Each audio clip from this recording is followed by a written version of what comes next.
ఓం శ్రీ గురుభ్యో నమః. ఓం శ్రీ మాత్రే నమః.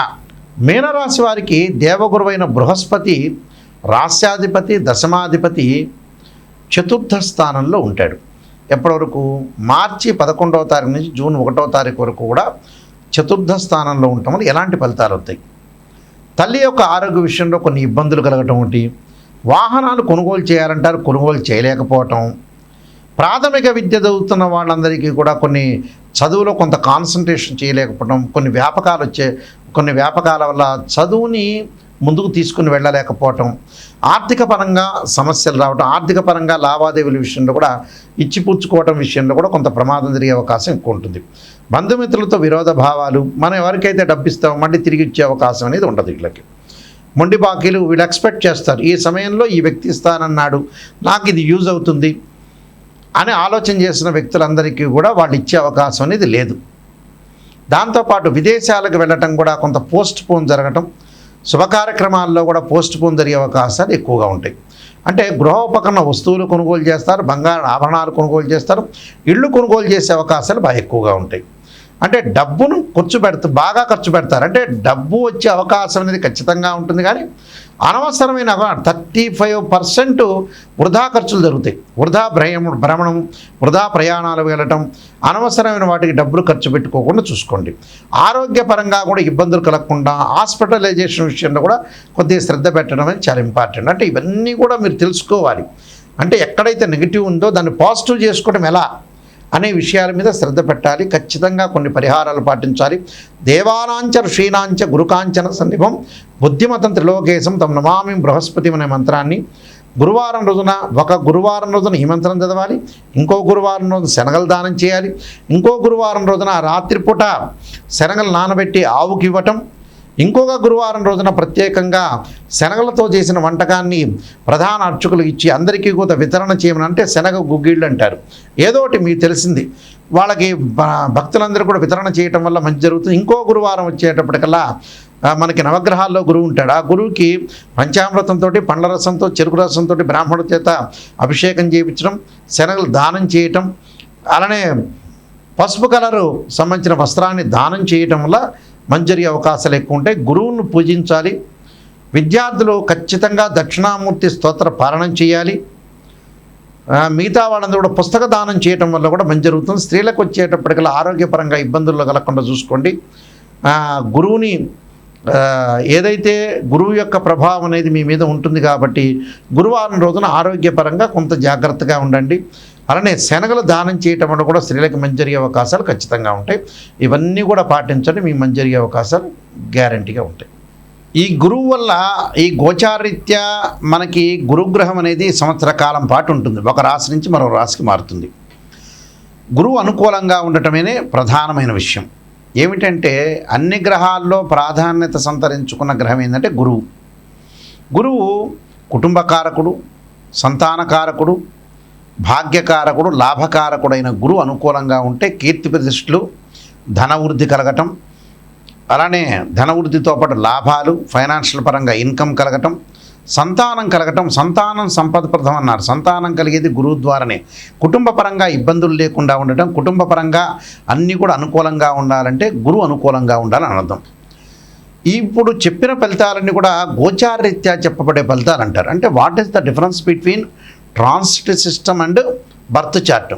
ట్రాన్సిట్ సిస్టమ్ అంటే ఏంటంటే గ్రహాల యొక్క మూమెంట్స్. అంటే ప్రతి నెలలో కూడా మనం రాశి ఫలితాలు చెప్పుకున్నట్టనే గ్రహాలన్నీ కూడా మారుతూ ఉంటాయి. ఈ గ్రహాలన్నీ మారుతున్నప్పుడు ఈ నెలలో ఏ విధంగా జరగబోతుంది అనేది గోచారం. అంటే ఎగ్జాంపుల్ ఏంటంటే ఒక చెట్టు ఉంటుంది, ఆ చెట్టు కింద వేళ్ళు ఉంటాయి, ఆ వేళ్ళని ఏమంటారంటే బర్త్ చార్ట్ అంటారు. ఆ వేళ్ల పైన కాండం వచ్చి కొన్ని కొమ్మలు వచ్చి కొమ్మలకి ఆకులు రావడాన్ని గోచారం అంటారు. ఎందుకంటే ఆ ఆకులు ఎప్పుడైనా సరే ఒక చెట్టుకి మనకు రైన్ సీజన్లో ఆకులు వస్తాయి, అలానే మనకు వచ్చేటప్పటికల్లా వింటర్ సీజన్లో అలానే ఉంటాయి, సమ్మర్ సీజన్లో కింద రాలిపోతుంటాయి. అంటే మళ్ళీ కొత్త ఆకులు పుట్టుకునే వచ్చే అవకాశం ఉంటుంది, అదే గోచారం అంటారు. బర్త్ చార్ట్ ఏంటంటే పర్మనెంట్, అదే this is the natal chart అంటారు. అంటే ఒక జన్మలగ్నం నుంచి తనుభావము, ధనభావము, తృతీయ భావము, అలానే చతుర్థ భావం, పంచమ భావాలు, అంటే ద్వాదశ భావాల్ని మనం అనాలిసిస్ చేస్తాం. ఉదాహరణకి తనుభావానికి రవేధిపతి, ద్వితీయ భావానికి గురువు, అలానే తృతీయ భావానికి కుజుడు, చతుర్థ భావానికి చంద్రుడు, పంచమ భావానికి గురువు, అలానే షష్టమ భావానికి కుజుడు, సప్తమ భావానికి వచ్చేటప్పటికల్లా శుక్రుడు, అష్టమ భావానికి శని. ఇలా మనం లెక్క వేసుకుంటాం. లెక్క వేసుకున్నప్పుడు గురువు ద్వితీయ భావానికి కారకుడవుతాడు, అలానే పంచమ భావ కారకుడు అవుతాడు, లాభభావ కారకుడు కూడా, భాగ్యానికి సంబంధించిన భావకారకుడు కూడా గురువే. అంటే అన్ని గ్రహాల్లో అతి ప్రాధాన్యం కలిగిన గ్రహం ఏమిటి అని అంటే గురువే. ఈ గురువు ఎలా ఉన్నాడో జాతకరీత్యా మనం తప్పకుండా చూసుకోవాలి. గురువు యొక్క రిజల్ట్స్ ఎలా ఉండబోతుందో చూసుకోవాలి. ప్రధానంగా గురువు కొన్ని నక్షత్రాల్లో ఉండకూడదు. అవేమిటి? అశ్విని, మఖ, మూల, ఆరుద్ర, స్వాతి, శతభిషము, దానితో పాటు పుష్యమి, అనురాధ, ఉత్తరాభాద్ర నక్షత్రంలో ఉండకూడదు. జన్మలగ్నం నుంచి 6, 8, 12 స్థానంలో కుజుడు ఉండకూడదు.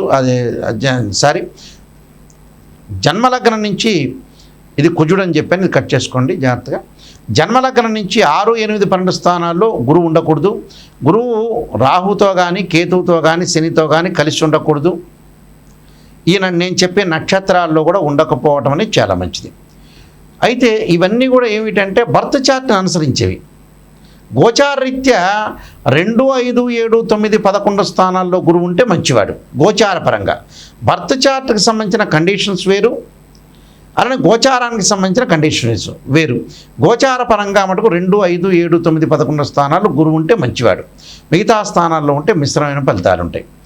బర్త్ చార్ట్ను అనుసరించి మటుకు వేరే విధంగా ఉంటుంది. కాబట్టి ఇక్కడ గురువు ఎలా ఉంటున్నాడు అంటే బర్త్ చార్ట్లో ఒక రకంగాను, గోచార రకంగాను వేరే రకంగా ఉంటుంది. అయితే ఇది కన్ఫ్యూజ్ పడకుండా ఏ స్థానాల్లో ఉన్నారు, ఏ విధంగా ఉండబోతున్నారు, మనకి ఎలాంటి ఫలితాలు వస్తాయి అనేది ఆలోచన చేయండి. అంటే ఇక్కడ కన్ఫ్యూజ్ ఏమీ లేదు.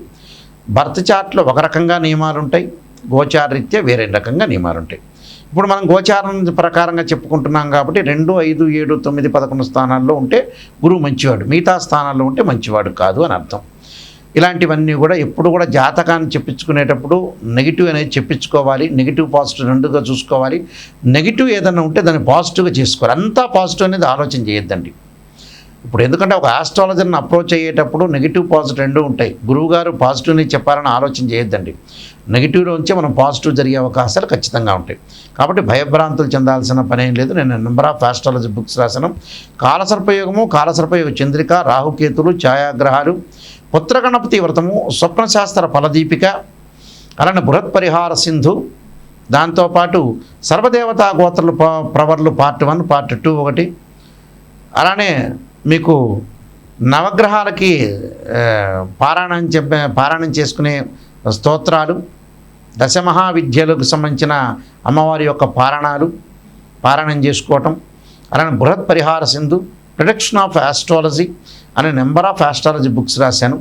మీరు www.nayakanti.com చూడండి, www.nayakanti.in చూడండి. ఈ బుక్స్ అన్నీ కూడా రాజమండ్రి వారి యొక్క మోహన్ పబ్లికేషన్ వారికి దగ్గర దొరుకుతాయి, రాజమండ్రి వాళ్ళ దగ్గర. అలానే నా దగ్గర కూడా ఈ బుక్స్ అనేవి దొరుకుతాయి. తప్పకుండా నిజాన్ని తెలుసుకోవడానికి మాత్రమే నాకు ఫోన్ చేయండి. ఎప్పుడు కూడా మన లైఫ్ని ఎప్పుడు కూడా మనం మోసం చేసుకోకూడదు. మనం మోసం చేసుకున్న వ్యక్తులు అవుతాం. కాబట్టి తప్పకుండా మీరు చాలా జాగ్రత్తగా ఆలోచన చేసి గురువు ఎలా ఉన్నాడు, గురువు బలం ఎలా ఉండబోతుంది, ఏ విధంగా ఉండబోతుంది అనేది మీరు ఖచ్చితంగా తెలుసుకోండి. మీ అందరికీ కూడా శ్రీ పరమేశ్వరుడి యొక్క కరుణాకటాక్షం అనేది ఉండాలని ఆశిస్తూ సర్వే జనా సుఖినో భవంతు.